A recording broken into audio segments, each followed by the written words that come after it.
नैना recording studio Jahanabad. DJ Nitish Raj, DJ Nitish Raj, DJ Nitish Raj. Mangura Nawada, Mangura Nawada, Mangura Nawada.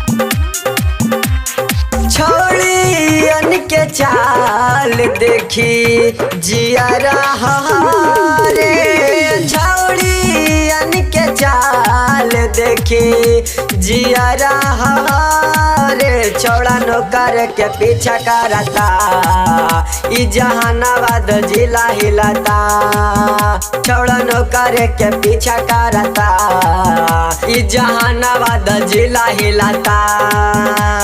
छोड़ियन के चाल देखी जिया रहा रे, छोड़ियन के चाल देखी जिया रहा रे। छौड़ा नौकर के पीछा करता ई जहानाबाद जिला हिलता। छौड़ा नौकर के पीछा करता ई जहानाबाद जिला हिलता।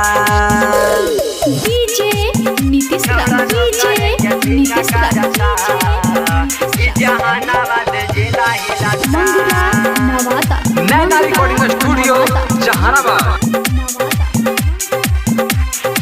चली जवानी हमार देखी पगलाई, केहू के नाही रहला हो।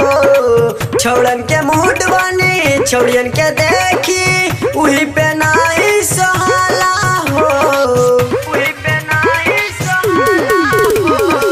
चली जवानी हमार देखी पगलाई, केहू के नाही रहला हो। छौड़न के मूड बनी छौड़ियन के देखी उही पे नाही सहाला हो। छौड़ियन बेकार करे जींस टॉप वाली, छौड़ियन बेकार करे जींस टॉप वाली। छौड़ा नौकर के पीछा करता ई जहानाबाद जिला हिलता।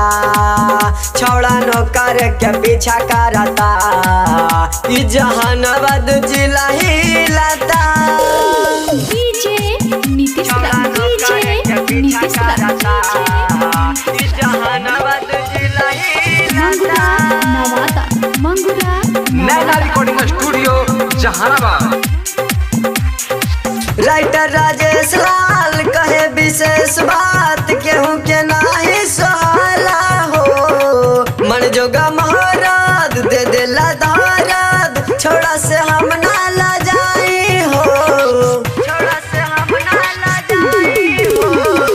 राइटर राजेश लाल कहे विशेष बात केहू के नाही सहाई हो। मन जोगा महाराज दे देला दाराद, छोड़ा से हम ना ला जाई हो। सुमित सवरिया छोड़ा कैलस बहाना, राजेश यादव छोड़ा कैलस बहाना। छौड़ा नौकर के पीछा करता ई जहानाबाद जिला हिलता। छौड़ा नौकर के पीछा करता ई जहानाबाद जिला हिलता। नैना रिकॉर्डिंग स्टूडियो जहानाबाद।